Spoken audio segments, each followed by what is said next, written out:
날마다 나를 살리는 큐티 이성호 목사입니다. 오늘 큐티 본문은 사도행전 9장 32절에서 43절까지입니다. 오늘도 주의 말씀으로 인도하시는 하나님 아버지 감사합니다. 많은 사람들이 주께로 돌아오는 역사가 일어나는 것을 보기를 원합니다. 말씀해 주시옵소서. 듣겠습니다. 주께로 돌아오는 역사가 일어나려면 첫째로 능력의 역사가 일어나야 합니다. 32절입니다. 그때 베드로가 사방으로 두루 다니다가 룻다에 사는 성도들에게도 내려갔더니 라고 합니다. 그때가 어느 때입니까?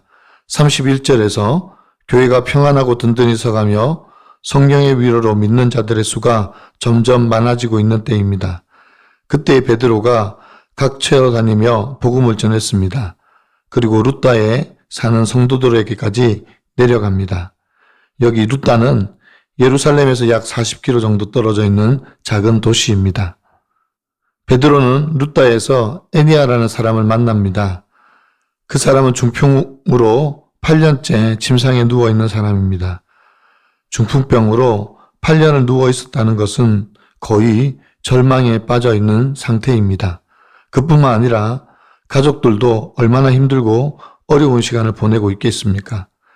이때 베드로 사도가 에니아를 향하여 선포합니다. 에니아야, 예수 그리스도께서 너를 낫게 하시니 일어나 내 자리를 정돈하라. 이 선언과 함께 에니아가 그 자리에서 일어났습니다. 주 예수의 능력이 지금 이 자리에 임하셨습니다. 그리고 35절에서 사람들이 그것을 보았습니다. 룻다와 사론에 있는 사람들이 그 사람을 보고 다 주께로 돌아왔다고 합니다.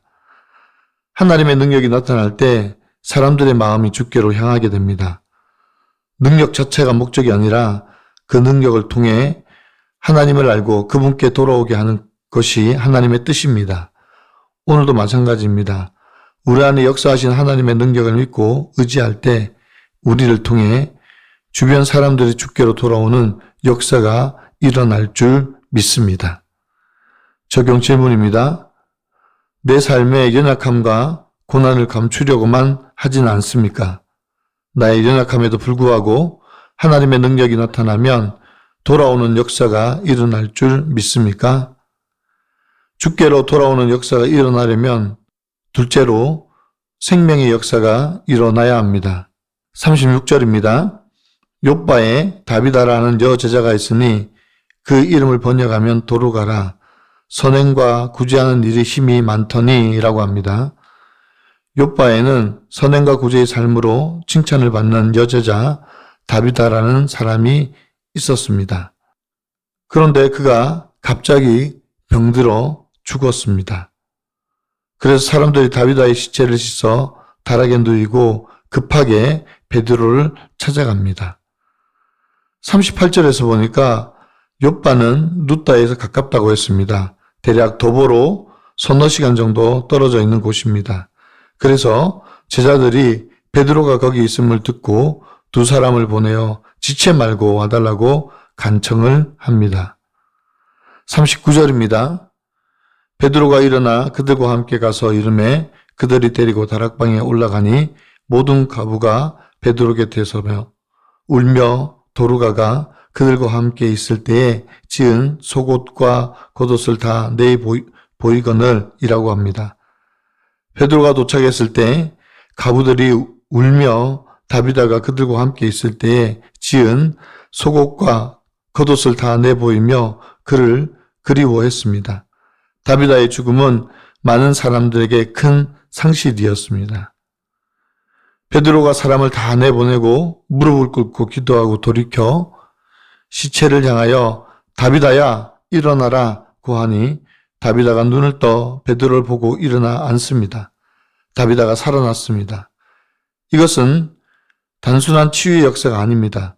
부활의 첫 열매 되신 예수님처럼 이 여인이 다시 살아난 것입니다.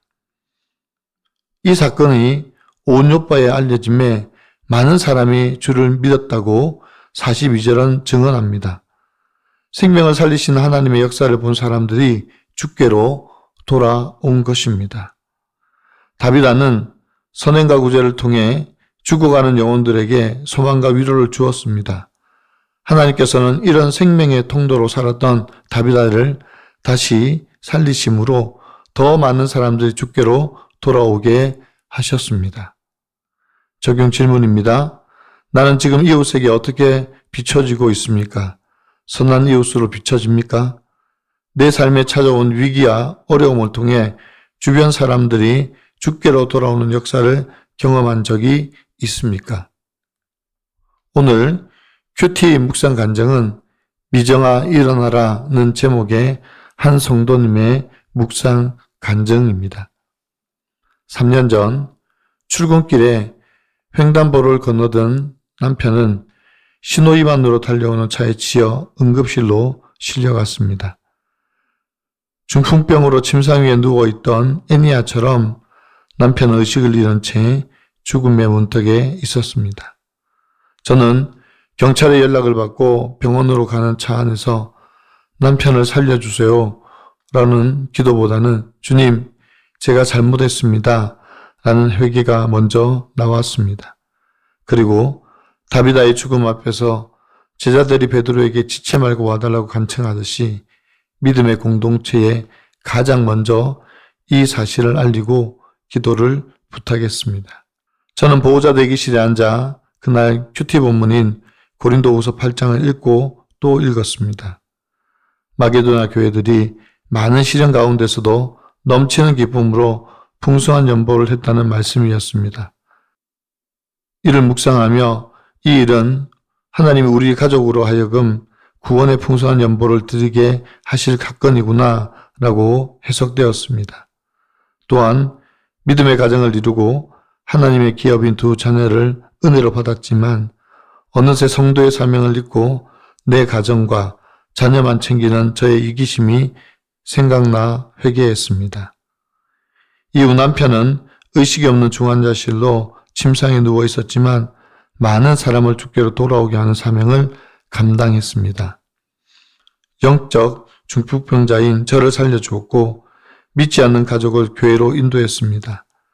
남편 덕분에 공동체 지체들이 예배를 회복하고 미루던 양육훈련까지 받게 되었다는 기쁜 소식도 들려왔습니다. 재작년 9월 사명을 마친 남편은 자신의 50번째 생일에 하나님의 부르심을 받아 천국에 갔습니다. 사명과 상관없이 세상 성공을 향해 달려가던 저를 멈추시고 매일 말씀과 기도의 힘으로 영적 중풍병자인 저를 일으켜서 내면을 정돈하게 하신 주님 감사합니다. 이제 과부가 된 저도 여제자 다비다처럼 선행과 구제에 힘쓰며 살 길을 소망합니다. 저의 적용은 이혼하고 두 자녀를 키우는 사촌 동생에게 큐티인과 편지를 전하겠습니다. 내사로 가족을 보내고 힘들어하는 이웃에게 제 간증을 나누어 위로하겠습니다. 입니다. 사랑하는 성도 여러분, 오늘 말씀을 통해 우리는 주께로 돌아오는 역사가 어떻게 일어난지를 보았습니다. 우리 자신의 능력이나 지혜로는 아무것도 할 수 없지만 예수 그리스도의 이름으로는 능치 못할 일이 없습니다. 우리 각자가 하나님의 능력과 생명의 통로가 될 때 우리 주변에서도 주께로 돌아오는 놀라운 역사가 일어날 것입니다. 지금 주께로 돌아와야 할 내 사랑하는 가족과 이웃들이 얼마나 많이 있습니까? 하나님께서 우리를 통해 그들에게 능력과 생명의 역사를 나타내시길 간절히 기도합니다. 저와 여러분의 선한 영향력과 삶의 통로를 통하여 하나님의 능력과 생명이 오늘도 그들의 삶 가운데 일어나기를 간절히 축원합니다. 기도드립니다. 주님, 오늘 애니아를 고치시고 다비다를 살리시는 놀라운 역사를 말씀을 통해 보게 하시니 감사합니다. 이것이 하나님께서 영혼을 살리시기 위해 행하시는 놀라운 역사인 줄 믿고 우리도 이 놀라운 역사에 동참하게 도와주시옵소서. 이적과 기사뿐만 아니라 우리가 살아가는 삶을 통하여 선한 영향력으로 나타나게 하시고 우리의 작은 순종과 섬김을 통하여 하나님의 능력과 복음이 전해지게 도와 주시옵소서. 그래서 내 가족을 살리고 내 이웃을 살리는 역사가 일어나게 도와 주시옵소서. 한 영혼을 사랑하셔서 오늘도 그 영혼을 향하여 우리에게 나아가라고 하시는 하나님 아버지의 마음을 알고 베드로처럼 한 걸음에 달려가 생명을 살리는 저희가 되게 하여 주시옵소서. 우리를 하나님 나라의 일꾼으로 사용하실 하나님을 찬양하고 감사드리며 예수 그리스도의 이름으로 간절히 기도하옵나이다. 아멘.